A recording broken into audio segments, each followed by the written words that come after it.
Now we welcome into the show Travis Hergert, who is the minor league pitching coordinator. Is that the correct title? That's Do I have correct. that right? That's right.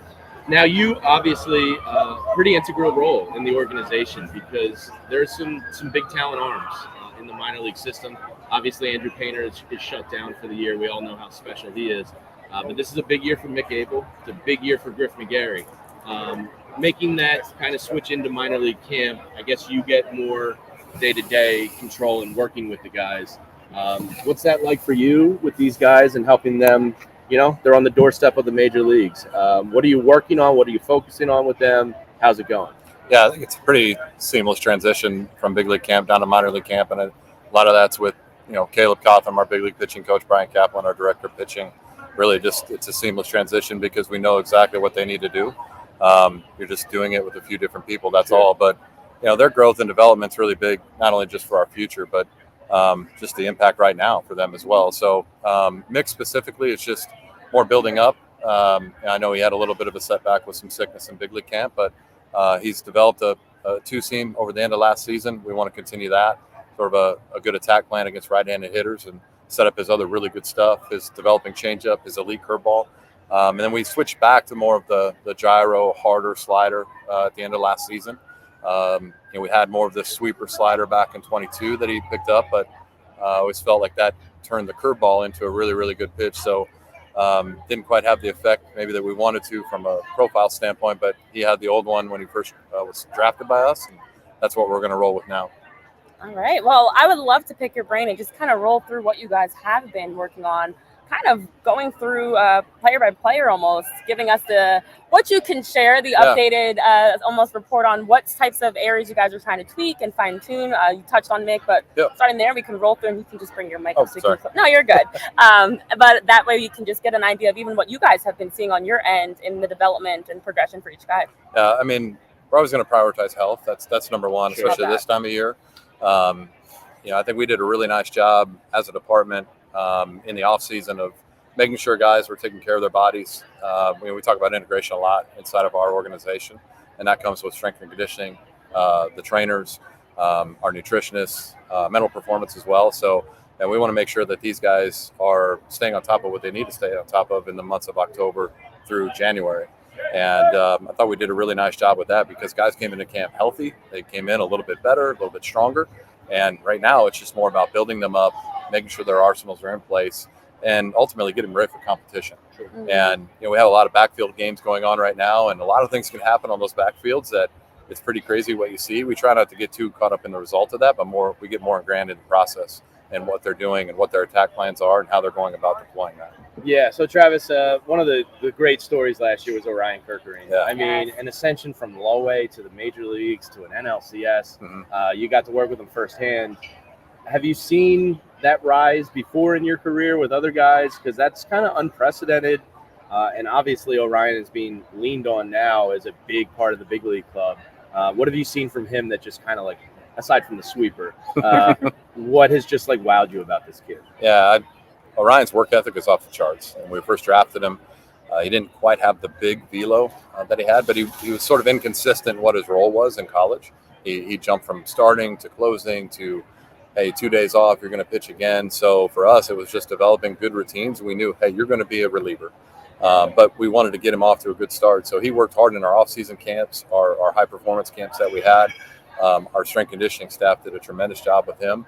But I think the big thing that with Orion and what I think you'll see more in the industry now is you'll see guys climb a lot faster. I think with the limited roster sizes that are happening in minor leagues, the way the draft is shortened as well, you're going to see certain guys get picked that they target as, hey, these guys could be quick impacts into the big leagues.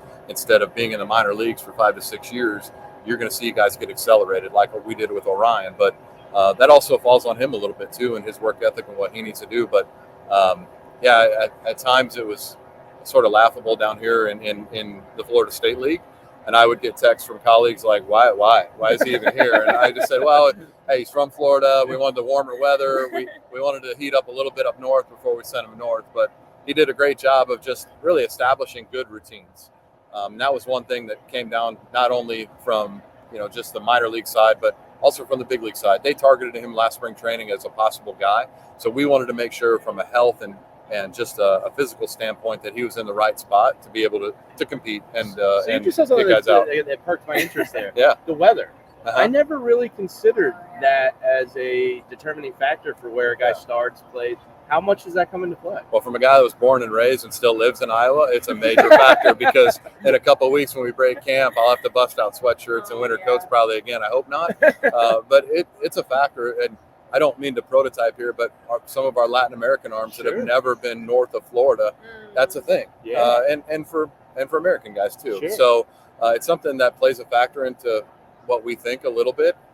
If a guy is maybe delayed coming out of camp, hey, we don't want to shoot him too far north. Christian McGowan's one of those right now that he pitched late into the year, late into the fall league. We don't want to throw him into cold weather quite yet. Sure. And hopefully it'll be nice and balming. I think has been up in the Philly area, but we can't predict that, obviously. Yeah. So that's a way for us to sort of keep guys going. Nice weather. You don't get interrupted with routines with rain or snow, whatever it may be. That is very interesting because I do know the adjustment of, going into the weather when it's colder or it's rainy or whatever it may be is different. But before we talk about weather a little bit more, because now I'm curious too, going back to Orion, that ascension last year, behind the scenes, I am so curious to know, what were you guys talking about with him to just continue to help him be ready to take that next step? I mean, it's such a quick progression. And as you mentioned, it's something we're going to start to see more of. But from the outside looking in, everyone's just in awe. From the inside, what was the conversation you were having with him to continue to hone in? He's got the work ethic, he's got the skills, but now giving him the confidence and also the mentality to be able to take that next step. And even this year, a bigger step that he should be taking, that you guys have been having that conversation. What have you been talking about with him in that time? Yeah, outside of just establishing that role, it was just more, we talk about strengths all the time. What are your strengths? And we want to make sure guys know that, but then we want to attack with your strengths too. Obviously, he's got a big fastball. I still remember Preston was on before me, but in his first bullpen in last January in HP camp, he was 96, 97, and we kind of looked at each other like, that's not normal.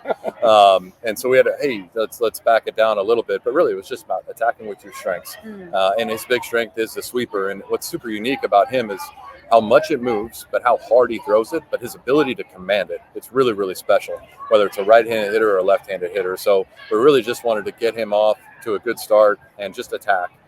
About a third of the way through the year, while he was at Jersey Shore, we wanted to kind of lean into a little bit of a sinker, two-seam, and something against right-handed hitters, because as he goes up, the hitters get a little bit better. Obviously, in the big leagues, they're elite of the elite. So this was a pitch that we felt would more be a big league type pitch that he could work on now. That would be something he could attack righties with and open up the sweeper later on. All right, I do have back to the weather side because now I'm curious. I'm interested to know. I'm sure there's been various responses, but if there's one that jumps out at you that a player had when you do get up to the colder weather and you're no longer in these beautiful warm Florida heat, do you have a specific interaction you remember when a guy was just kind of thrown off and dealing with long sleeves, gloves, jackets, whatever it may be? Is there one that jumps out that you can share? Yeah. We just kind of combated a little bit. There was one, it was actually an American guy, and he was just complaining about the cold the whole time. And I'm like, hey, man, when do we play playoffs? We play in October. Yeah. We want cold weather in October. And he's like, yeah, okay. So, it's just a kind of a funny way to combat that a little bit. I like it. You're never going to win out on that one, but it's just something they have to adapt to. Yeah, have you seen Citizens Bank Park in October? It's wonderful. It's the best weather in the world. So back to Orion Sweeper, because Tyler and I, our producer, this definition of baseball nerd. Right Love here. it, love it. We were talking about the evolution of the sweeper, and you've probably seen it now get implemented more. Orion, it's nasty. I mean, when you see that thing, where did the sweeper kind of come from? What did it evolve from? Can you tell us a little bit about its place in the game now? Absolutely. It was about 8-9 years ago. We kind of understood, ball flight and different spin metrics. The way we're able to track it on TrackMan or Rapsodo at the time. Now you have TrackMan Mobile, and now you have Hawkeye, which is out of all of our affiliates, including our big league ballpark, and that's the MiLB StatCast data. But we're all chasing like the bullet gyro slider, right? And then as we came to know a little bit more about seam effects and seam orientation and how the ball flight sort of changes based off of how the seams are oriented, the secret behind it, like our big league pitching coach, probably the godfather behind this when he was at Cincinnati. Like he saw guys like Castillo and Sonny Gray were throwing these big, like sweeping sliders, and everyone went, "What's that?" And so the industry sort of picked up on it, gained momentum, and it gained steam. And now you see all these guys, they throw sweepers, but even like the hard gyro is also coming back as a sort of a way to like, combat that or protect the sweeper as well. So that's where it all kind of started a little bit. It was probably around that COVID year, 2020. I remember being on numerous Zoom calls with a guy out in Utah that was sort of proclaiming all this seam shifted wake and all these things, and it was kind of eye-popping a little bit. And the more you dove into it, it wasn't as complex maybe as people thought of it. It's just more, hey, where are you holding this, and how are you spinning it out of your hand? Interesting. So I'd love to be a fly on the wall in these conversations, because now I'm curious, as you're talking about minor tweaks that can implement something like a sweeper, right. What do you guys as a staff really talk about of ways to, without making it overcomplicated, but make those minor tweaks that you have been studying and getting data from that you feel like can help evolve a player's pitch? That's a great question. The one thing we have to combat too is sort of outside factors, maybe private industry, those types of things where guys can go to YouTube now and they can, there are 20 ways to throw a sweeper, and it's 20 different ways. And we have to make it super simple for these guys. But the thing I will say is we have a ton of robust information that is given to us that we can, simplify to a player. But at the end of the day, and the game hasn't changed. It's about, throwing strikes and getting guys out. Sure. We just have different ways now where we can accelerate that development. So to your point, it could be a simple tweak that maybe before we didn't know that. Now we can give the why behind it, have a simplified answer, and hopefully you see a lot more guys that can, rise throughout the levels a lot faster and make an impact with our big league club. Yeah. Last one for you, and then we'll let you go. Yeah. We appreciate the time. I could talk to you all day. I know. I love this. I got till noon. Yeah. Pitch, so. Yeah, you guys take the field to our left here in a little bit. Yeah. The evolution of the 6-starter long bullpen arm. Michael Mercado, a guy you got from the Rays in December. Yeah. Looks like he's kind of in position to be that first arm up, maybe that 6-starter type. How important is that long reliever 6-starter?